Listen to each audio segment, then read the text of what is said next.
Bonsoir. Bienvenue à cette conférence virtuelle de Voyage CA Québec. Je m'appelle Chantal Lapointe et je suis avec Voyage CA Québec. J'aimerais parler d'un sujet très particulier et super intéressant avec vous ce soir, les longs séjours. On le sait que c'est l'automne, l'hiver s'en vient et on commence à penser à s'en aller ailleurs. En tout cas, pour ceux qui ont le temps, les ressources pour le faire, ça peut être intéressant d'aller passer un petit peu de temps ailleurs que chez nous. Si vous êtes amateur d'hiver, il y a des endroits qui offrent des attractions ou des activités à faire hivernales hyper intéressantes. Il y a aussi, évidemment, la recherche du soleil pour nos snowbirds qui aiment aller voir d'autres contrées plus chaudes et ensoleillées durant la saison froide. L'important, c'est de savoir bien planifier et de penser aux différentes étapes qu'on doit faire avant de planifier un long séjour ailleurs. D'abord, pour s'assurer que la conférence se déroule bien et de façon très fluide, on a fermé les caméras et on a désactivé le clavardage. Par contre, si vous regardez dans votre chat, votre clavardage, vous avez maintenant un lien qui vous permet de prendre un rendez-vous avec un de nos conseillers en voyage, soit dans l'un des 14 centres voyage CA Québec à travers la province ou encore en virtuel si vous désirez rester dans le confort de chez vous. L'important, c'est de nous consulter et de pouvoir vous faire accompagner, parce que quand on parle de CA, on parle d'accompagnement pour bien planifier votre séjour à l'étranger, ou même, ça peut être au Canada, mais essentiellement, on parle vraiment de long séjour. Et comment on définit un long séjour? On parle de 2 semaines et plus. Souvent, on va partir en vacances 1 semaine ou 2. Quand on commence à parler de 19, 20, 21 jours et plus, on parle de long séjour. On ne peut pas s'empêcher de penser à un snowbird qui décide de s'en aller pour quelques mois. Puis on va parler un petit peu ce soir des critères, quels sont les éléments considérés quand on quitte. Et évidemment, en post-pandémie, c'est vraiment cet automne là, que ça se passe. Là. On est en post-pandémie. On doit donc considérer différents facteurs comme la vaccination, les protocoles sanitaires, est-ce que je dois faire des tests? Toutes ces réponses-là, on y répond, on a trouvé la réponse et on vous l'a indiqué dans notre site Web.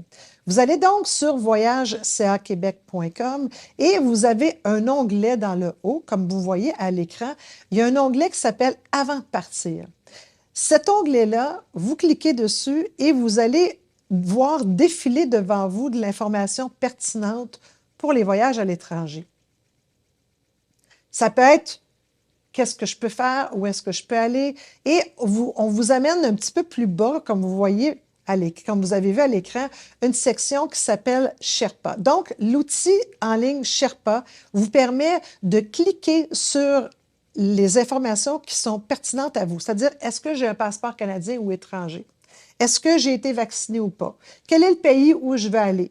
À quel moment je vais aller le visiter? Tous ces critères-là, vous les rentrez dans Sherpa et Sherpa va vous donner l'information qui est pertinente pour cet endroit-là. Si vous partiez, par exemple, en Europe et que vous faites 2-3 pays, vous devriez être en mesure de voir combien de temps vous pouvez rester. Est-ce qu'il y a une quarantaine qui est possible? Quels sont les éléments à considérer? Donc, vraiment, c'est un outil extraordinaire mis à jour de façon régulière. Servez-vous-en. Vous avez la facilité d'aller sur notre site Web en tout temps, 24 heures sur 24, pour le consulter. Ne vous en passez pas, c'est mon conseil. Quand on parle de long séjour, je pense que ce qui est intéressant à penser, c'est qu'on va se poser la question, quels sont les premiers éléments à considérer? Le premier élément à considérer, c'est est-ce que je suis bien équipée? Est-ce que mon passeport, entre autres? Parce que le passeport, il ne faut pas oublier que c'est la preuve d'identité la mieux reconnue mondialement, c'est celle qui prouve que vous pouvez revenir au Canada. Et cette preuve-là, elle doit être à jour. Vous pouvez avoir un passeport de 5 ans ou de 10 ans et compte tenu des délais qui ont été, je pense qu'à moins que vous ayez été caché en quelque part pendant plusieurs mois, vous devez être très conscient que les passeports prennent plus de temps à obtenir. Alors, si votre passeport est dû, n'attendez pas, renouvelez-le avant même de sélectionner votre destination. Pourquoi? Parce que bien qu'on ait un passeport de 5 ou 10 ans, si notre passeport dans certaines ou dans plusieurs destinations, il peut être ça peut être exigé d'avoir un passeport qui est valide jusqu'à 6 mois après la date d'arrivée. Alors, on va regarder ça ensemble. On va regarder certaines des critères qui sont importants à considérer. Et ensuite, on va parler de destinations qu'on vous propose ou qu'on vous suggère. Je vous le dis tout de suite, ce soir, la Floride ne fait pas partie de ces destinations. Pourquoi? On peut y consacrer une émission complète, une conférence complète. La plupart des gens qui vont en Floride ont déjà des propriétés, que ce soit des VR, des campings où ils sont déjà installés ou ils sont propriétaires de condos ou de maisons. Alors, si vous êtes parmi ces cas-là, je vous invite à aller sur notre site web, encore une fois, voyagecaquebec.com, et on a une section, un dossier Snowbird. Vous allez dans la petite loupe et vous cliquez. Vous tapez Snowbird et vous allez avoir toutes les informations qui sont pertinentes pour justement les séjours aux États-Unis et en Floride. Pour connaître les exigences d'entrée et de sortie des différents pays, consultez la page Conseils et avertissements par pays sur le site du ministère des Affaires étrangères, du Commerce et du Développement. Vous pouvez aller sur le site voyage.gc.ca. Vous pouvez aussi consulter l'outil Sherpa que nous vous avons présenté il y a quelques instants pour tout savoir sur les exigences d'entrée et les restrictions sanitaires, surtout ce qui est en lien avec le COVID-19. Ça varie d'un pays à l'autre. Pour faire une demande de passeport, comme je disais tout à l'heure, les délais sont importants. On vous encourage à vous prendre bien d'avance, même au-delà de 3 mois, pour effectuer vos demandes d'obtention ou de renouvellement de passeport. Gardez-le bien en sécurité, c'est un document précieux. Assurez-vous de l'obtenir avant même de réserver votre voyage, comme je vous disais un petit peu plus tôt, pour éviter tout le stress qui est généré par ne pas avoir les bonnes pièces d'identité avant de partir. On a vu des gens, croyez-moi, cette année, partir et avoir leur passeport la veille du départ. C'est excessivement stressant. Il faut respecter les procédures. Passeport Canada a justement des demandes de documents qui sont spécifiques. Ça peut changer. Je pense qu'il faut faire attention, surtout présentement avec ce qu'on a vécu. Il peut toujours avoir des changements. Alors, vous pouvez aussi aller sur le site de Passeport Canada. Mais allez sur les sites officiels. C'est vraiment fait extrêmement bien détaillé pour vous. Les photos de passeport, c'est un des documents obligatoires qu'on doit fournir lorsqu'on fait une demande de renouvellement en 2 exemplaires identiques. Est-ce que vos photos correspondent? On a un service de photos chez Voyage CA Québec et on peut vous délivrer des photos pour 14,49 $ plus taxes. Elles sont prises, ça prend quelques minutes, elles sont garanties et même si jamais, ça ne nous est pas arrivé encore, on va se cogner sur le bois. Si elles étaient refusées au bureau des passeports, elles seraient reprises gratuitement. Si vous avez besoin d'un visa, il y a plusieurs types de visas qui peuvent être requis pour séjourner dans certains pays et qui l'exigent, ou même juste pour les traverser, que ce soit pas nécessairement pour y résider. Alors, pour voir si vous avez besoin d'un visa, visitez le site du gouvernement du Canada dans la section Conseils et avertissements. Vous sélectionnez votre destination, vous consultez l'onglet Exigences d'entrée et de sortie et vous allez trouver toute l'information nécessaire dans la section Visa. Chez Voyage CA Québec, on est aussi en mesure de faire les demandes pour vous, moyennement certains frais. Quelques petites précisions. Il y a des visas qui doivent être délivrés au départ et non pas à destination. Souvent, on a pris l'avion pour aller en quelque part dans le sud. On se faisait remettre un visa dans l'avion. Vérifiez, la plupart des critères ont changé. Mais normalement, vous avez souvent besoin d'un visa pour un séjour de plus de 90 jours. Votre passeport doit contenir des pages vierges pour le visa parce qu'ils sont estampillés ou collés à l'intérieur. Encore une fois, vous pouvez demander à votre conseiller de chez CA Québec de prendre en charge vos demandes de visa pour les situations courantes, que ce soit pour du tourisme, que ce soit pour du travail et des études. Rencontrez nos conseillers, ils vont vous assister dans la démarche au moment où, justement, vous allez vouloir faire toutes ces demandes-là. Puis évidemment, mais on peut faire notre itinéraire de voyage, nos réservations d'hôtel. C'est vraiment tout sous le même toit et c'est un des piliers sur lesquels on s'appuie chez CA Québec, c'est-à-dire que tout est offert sur le même toit. Si vous voyagez à l'étranger et que vous décidez de louer un véhicule, il va être alors important de vérifier si la destination que vous avez choisie nécessite un permis de conduite international. Le PCI, communément appelé, est avant tout une traduction officielle de votre permis de conduire au Québec. En cas de besoin, il facilite la communication. Mais il faut faire attention, il ne remplace pas le passeport, ça ne devient pas votre pièce d'identité officielle, et il doit absolument être accompagné de votre véritable permis de conduire. Vous devez donc avoir les deux en votre possession. Si vous voulez savoir si l'endroit où vous vous rendez exige le PCI, communiquez avec un conseiller en voyage. CA est la seule instance canadienne autorisée à émettre et délivrer le permis de conduire international. Une absence du Québec peut avoir des conséquences sur votre admissibilité à la RAMQ. Vous devez les informer avant d'effectuer un voyage ou tout autre séjour hors Québec qui contrevient à la règle de présence applicable dans votre situation. Pour bénéficier de la Régie de l'assurance maladie du Québec, on doit être au Québec, effectivement. On a le droit de sortir, mais vous devez avoir certains critères. Ainsi, vous allez savoir si votre admissibilité à l'assurance maladie est maintenue pendant votre absence. Il faut respecter la règle de présence. Si vous résidez au Québec, vous ne pouvez pas être absent du Québec 183 jours ou plus par année. Si vous prévoyez voyager ou quitter le Québec, vérifiez si vous pouvez conserver votre admissibilité à la RAMQ pendant l'année où vous vous absentez. Un outil est présent sur le site de la Régie de l'assurance maladie du Québec pour permettre d'indiquer vos absences du Québec et de faire cette vérification-là. Toutefois, les résultats obtenus ne garantissent pas le maintien de votre admissibilité parce que d'autres facteurs peuvent l'influencer. Mais n'hésitez pas, allez consulter absolument ce site-là et évidemment, nos conseillers en voyage sont aussi en mesure de vous aider au moment de la planification de vos voyages. Alors, maintenant qu'on a passé aux documents nécessaires pour prévoir un long séjour, c'est le moment de rêver puis de penser un petit peu à la destination vers laquelle on voudrait vous envoler. Pas vous Nous, on veut vous envoyer, vous voulez vous envoler. Alors, au-delà de la Floride, on a sélectionné des destinations qui vont vous permettre de découvrir le monde comme si vous étiez à la maison. Une des plus populaires, la Côte d'Azur. Un naturel pour les Québécois, la douceur du climat méditerranéen est certainement une des raisons qui, année après année, amène son lot de touristes dans le sud de la France. Les amateurs de farniente choisissent l'endroit pour ses plages. Et selon le temps de l'année, mais en plein hiver, il y a aussi d'autres choses pour profiter de la beauté des paysages et les visites culturelles. Parfois animée, tantôt romantique et charmante, la Côte d'Azur s'adapte au rythme des voyageurs. La Côte d'Azur est très fréquentée. Planifiez l'itinéraire et faites vos réservations. Pensez à louer une voiture si vous voulez vous balader ou dans l'arrière-pays et découvrir vraiment des jolis villages, les petits villages perchés qu'on appelle. À Nice, vous allez découvrir la célèbre promenade des Anglais avec ses galeries d'art, ses magasins, ses palaces.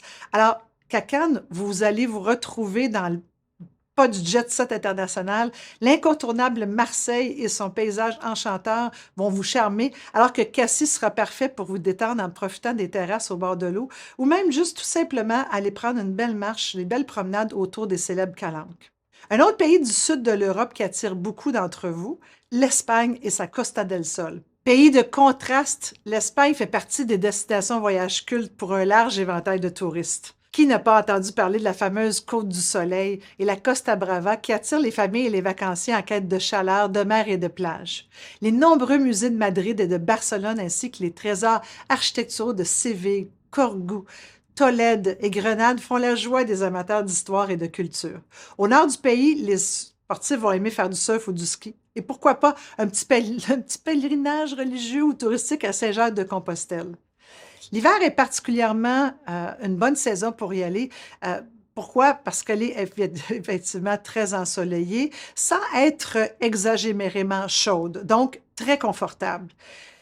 Je vous laisse regarder quelques images de la Costa del Sol.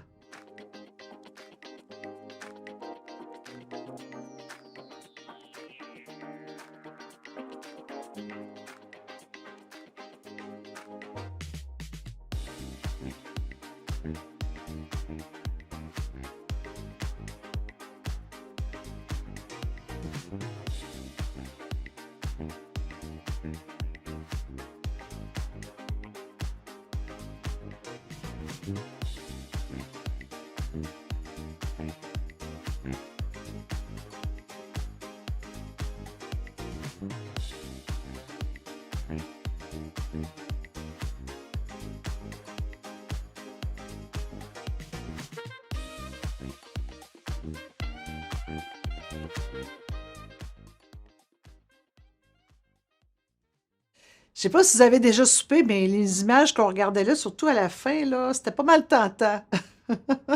La paella, les bars à tapas, les pinksters, les vins espagnols, on peut presque les goûter à distance.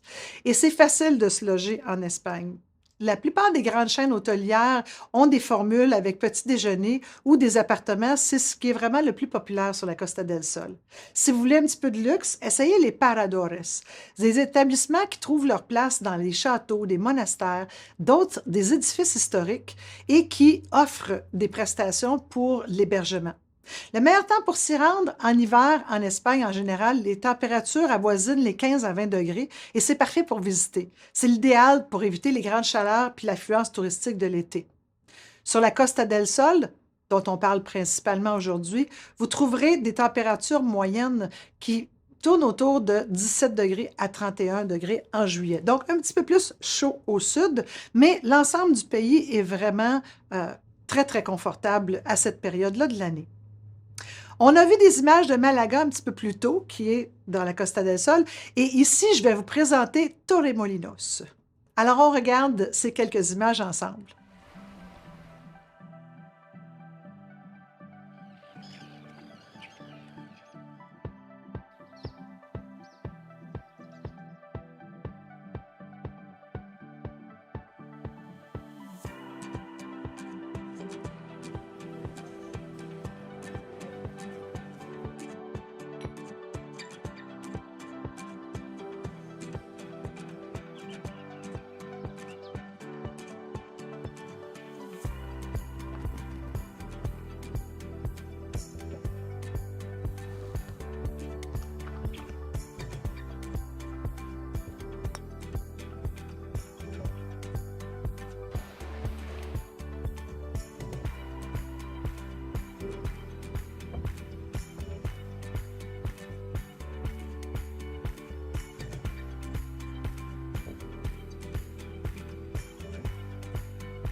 Torremolinos, c'est donc une station balnéaire située sur la Costa del Sol. Elle est tout près de Malaga, je vous dirais même une vingtaine de minutes. On a vraiment des plages, des belles plages urbaines qui vont vous permettre d'avoir accès à plusieurs commerces et des restaurants. C'est à Torremolinos qu'on retrouve la fameuse écoutez, vous en avez certainement entendu parler, la rue San Miguel. Il s'agit d'une large rue piétonnière où est-ce que vous pourrez retrouver de nombreux magasins, des restaurants, des bars. Vous allez pouvoir découvrir le patrimoine historique de cette commune en visitant la tour de Pimentel ou la tour des Moulins, qui lui donne son nom.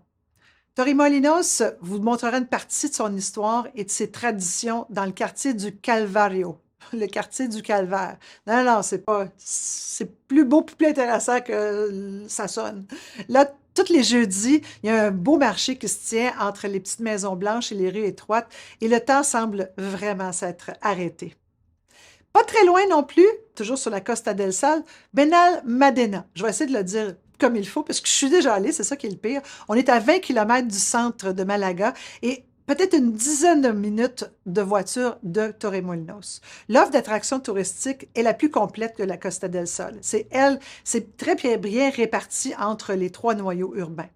La côte de Benalmádena réunit une bonne partie de l'offre vacancière avec son littoral qui est divisé en 15 plages. Arroyo de la Miel, qui a connu une forte croissance au cours des dernières années, est le lieu où se concentre un grand nombre d'attractions et de loisirs qui complètent l'intérêt touristique de cette destination. Un autre endroit vraiment devenu une des destinations préférées des touristes qui viennent dans la province grâce au développement important de ces infrastructures touristiques est Fuengirola, cette plage tranquille, sans l'agitation des grandes villes, mais tous les services. Vraiment, c'est un endroit qui combine le calme et l'action. Alors, on vous recommande de jeter un coup d'œil sur Fuengirola. Le château de Soel est l'une des principales attractions touristiques de Fuengirola et le site archéologique de la Finca del Secretario mérite également d'être visité. La découverte de cette enclave romaine s'est produite dans les années 70.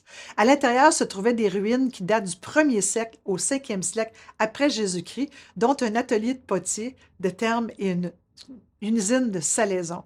Vraiment une région à découvrir. Pour la prochaine destination qu'on vous propose en long séjour, une destination vedette le Portugal. On n'est pas très loin de l'Espagne. Tout petit, par contre, il est étonnant par la diversité de ses paysages et de ses sites touristiques. Ses attraits, que ce soit Lisbonne, Porto, les plages de la région de l'Algarve, il y a beaucoup, beaucoup de lieux de pèlerinage et la gastronomie, particulièrement les pâtisseries, sont vraiment attirantes. Pour les plus sportifs, le chemin du Portugal permet de parcourir à pied le pays du sud au nord jusqu'à Saint-Jacques-de-Compostelle en Espagne, en route vers une contrée chaleureuse et accueillante. Quels sont les meilleurs moments pour se rendre au Portugal? Le mois de septembre est superbe avec des températures qui varient entre 22 et 26 degrés Celsius et on s'en va graduellement vers un hiver assez doux de 16 à 18 degrés. La location de voitures manuelles est abordable, contrairement à celle des voitures automatiques. Et ça, c'est un peu partout en Europe. Comme il n'y a vraiment pas beaucoup de voitures automatiques, il faut spécifier d'avance si on ne conduit pas en mode manuel. Pensez-y, c'est très important. La ville de Lisbonne, évidemment, quand on pense Portugal, on pense Lisbonne, la ville aux 7 collines, le centre historique de Lisbonne, la capitale, s'étale sur plusieurs quartiers répartis justement dans cette colline et qui sont accessibles par le fameux train, le tram 28. Ces trams jaunes que vous voyez partout dans les publicités, on le voit. Évidemment, on ne peut pas le manquer. Le soleil brille 290 jours par année et descend vraiment rarement en dessous de 15 degrés Celsius. C'est une ville réputée sécuritaire. On peut adorer Lisbonne pour ses monuments, pour pratiquer du sport et pour sa nourriture, mais ce qui est certain, c'est que vous allez vraiment avoir de la misère à tout voir, peu importe le temps que vous allez y aller. Une recommandation à ne pas rater, absolument la tour de Belém et le monastère des Hiéronymites à l'entrée du port. La prochaine ville, Porto, selon beaucoup de visiteurs, cette ville-là, elle a quelque chose apparemment de mythique, qui est difficile à décrire selon le lieu, l'heure et la lumière du jour. En vérité, c'est probablement parce que ses habitants sont tellement gentils, libéraux, affables et le Douro, au patrimoine de ses rives avec les ponts monuments, les azuleros, les balcons fleuris, les rues commerçantes, le centre historique de Porto et le rivage du Douro du côté de Gaia, où se trouvent les fameuses caves de Porto, sont inscrites au patrimoine mondial. On parle vraiment d'une destination extraordinaire. Douro, la ville de Porto a conservé beaucoup de bâtiments médiévaux et baroques. À visiter le Palais de la Bourse, le Musée d'art contemporain, bien sûr, les vignobles et les caves à Porto. Hein? Bonne dégustation, j'en ai pas avec moi, j'aurais aimé ça.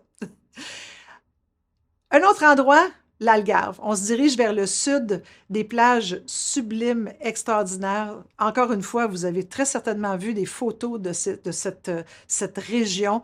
L'océan toujours paisible avec des tons de bleu incroyables qui invitent à la baignade. On ne se baigne pas nécessairement à l'année. Par contre, c'est vraiment un jardin ensoleillé et cette région-là particulièrement offre 300 jours de soleil par année. Alors vraiment, allez-y en toute confiance, vous allez avoir une belle température. L'Ocre, les plages dorées, l'arrière-pays, on veut aller se promener, on veut aller découvrir, on veut prendre le temps de vivre la douceur de cette destination. Enfin, on va quand même rester dans la Méditerranée et je vais vous parler d'une destination qui est une sélection à considérer, Malte. Un vrai caillou dans la Méditerranée, Malte a été convoitée par toutes les civilisations pendant plusieurs siècles. Aujourd'hui, l'île continue d'ensorceler les voyageurs. La ville de La Valette n'a pas été classée au patrimoine mondial de l'UNESCO pour rien. Sculptée dans la roche, à l'abri de sa forteresse, elle brille de ses 320 monuments. 320. Imaginez tout ce qu'il y a à voir. C'est une concentration architecturale exceptionnelle. Je peux vous le témoigner, j'y suis allée, j'ai un tourbillon d'images dans la tête qui m'éblouit par cet endroit qui est tellement comblé d'histoire. C'est tout petit, c'est accessible à pied, il y a de très belles activités nautiques comme par exemple la plongée. Cette ville est ultra vivante. Le soir, des feux, des bougies, des parades colorées, des sculptures étonnantes par des artistes de talent sont partout dans le paysage. Le panorama sur la Valette depuis la mer est époustouflant. Les températures moyennes fluctuent de 16 degrés en janvier à 32 degrés au mois d'août. Je vous offre une vidéo de Malte pour vous faire rêver un petit peu.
Les destinations qu'on vient de voir, la France, l'Espagne, le Portugal et Malte que nous venons de voir sont des pays de l'espace Schengen.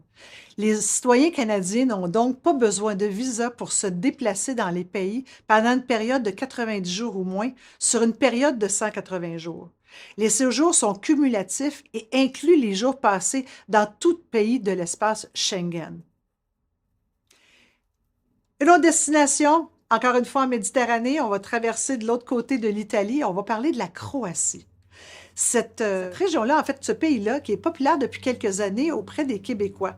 Un véritable carrefour culturel, influencé par l'Europe centrale et la Méditerranée, qui vous propose un patrimoine architectural et artistique impressionnant à travers des musées, des églises, des palais, des fortifications et des centres-villes médiévaux. De nombreux parcs protègent les paysages à couper le souffle. Le long de la côte, la mer chaude et très limpide berce des îles qui brillent sous le soleil. Peut-être que, comme moi, vous avez découvert la Croatie en croisière et vous vous êtes dit, je devrais y retourner plus qu'une journée parce que ça vaut vraiment la peine. Les habitants sont très gentils, vous allez être complètement conquis. Et encore une fois, je vous propose quelques images qui vous présentent la Croatie, gracieuseté de l'Office de tourisme. My time is now to make all my dreams come true, to let all the light shine through, so I can be everything I know that I could be, to find all the strength inside, baby just watch me fly, now I have all I need to find the best in me. On découvre vraiment toute l'importance historique de cette région avec la ville médiévale de Dubrovnik en marchant dans les remparts ou dans le palais du recteur, alors que les 16 lacs de Plitvice et leurs 92 chutes vont vous faire connecter avec la nature. Les contrastes sont fabuleux. Qu'on se promène sur ces passerelles, qu'on voit les forêts, que ce soit les plages, principalement de juin à octobre, on peut aller visiter au printemps et à l'automne. C'est plus tranquille avant le mois de mai et en octobre.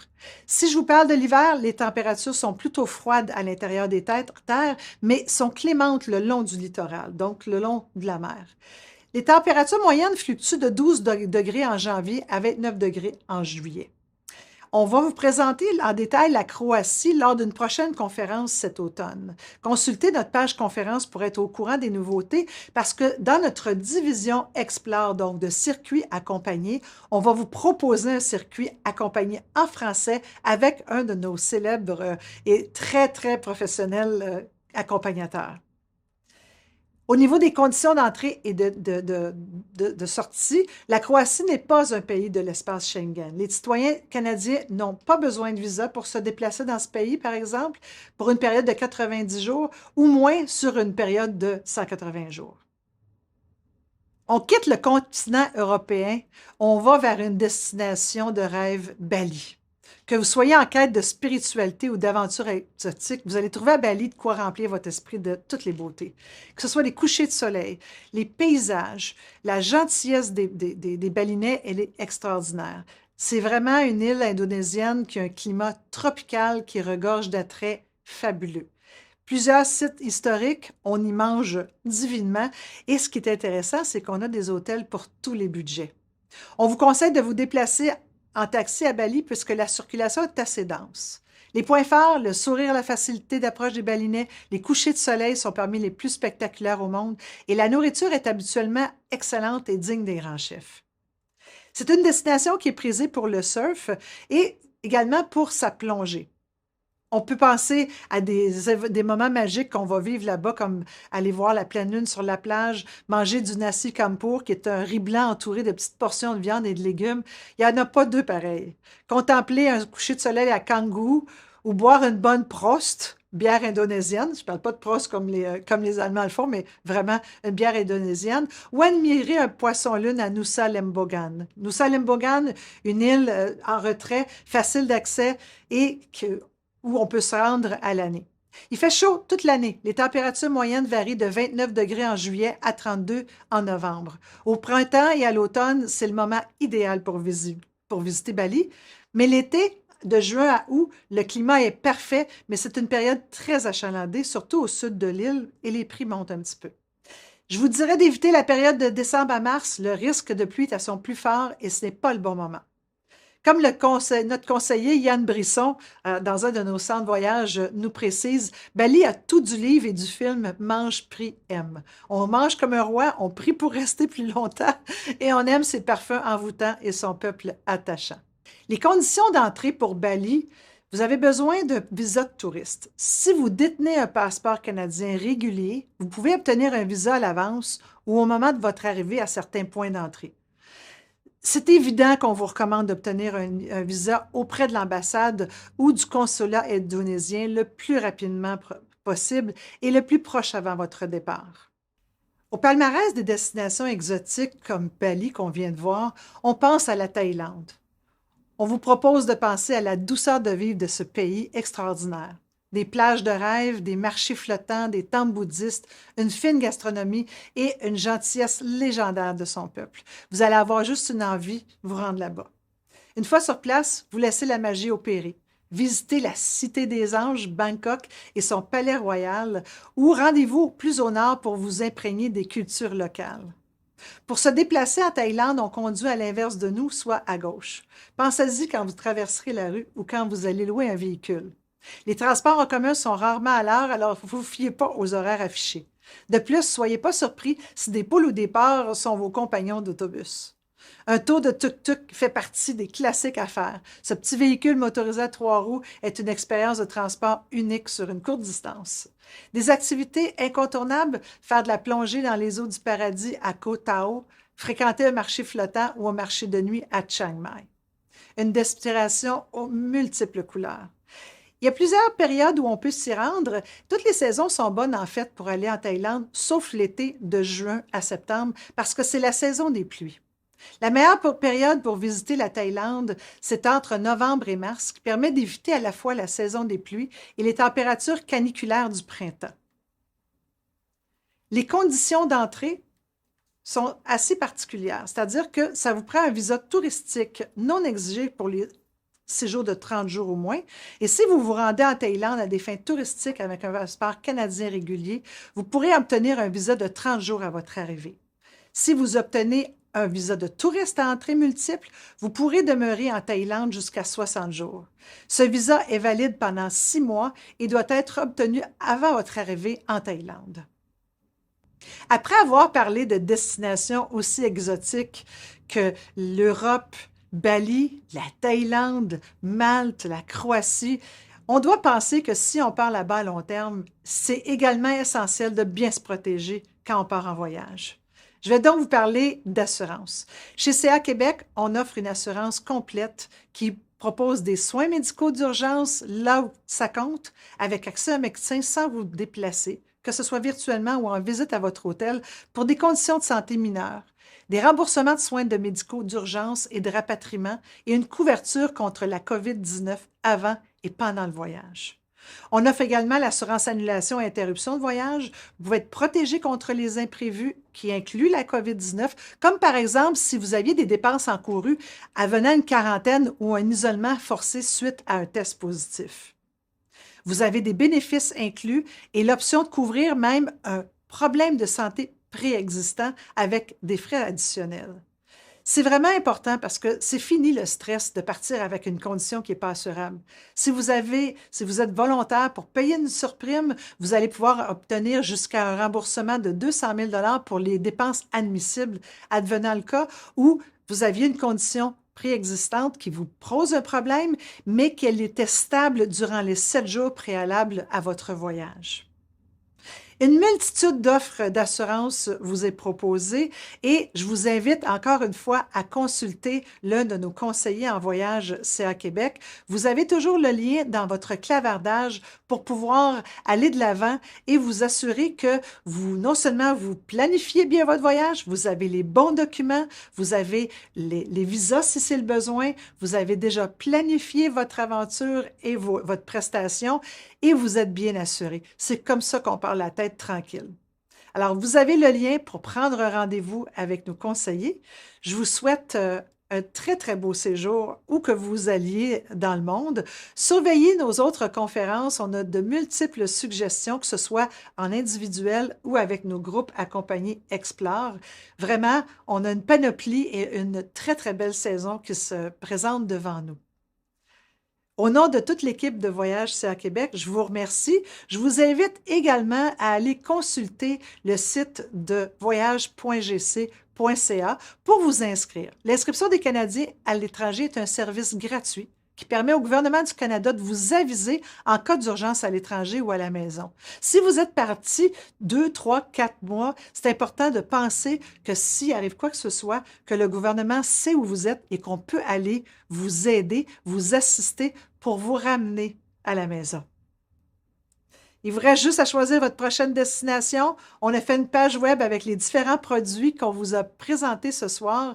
Vous allez voir maintenant dans le chat le lien vers cette page web qui s'intitule « Les longs séjours » et il vous reste juste à prendre le temps de bien relaxer et de décider où vous allez passer votre long séjour cette année ou l'année prochaine. Peu importe le temps, l'important c'est de rêver et de le concrétiser. Merci beaucoup et bonne fin de soirée.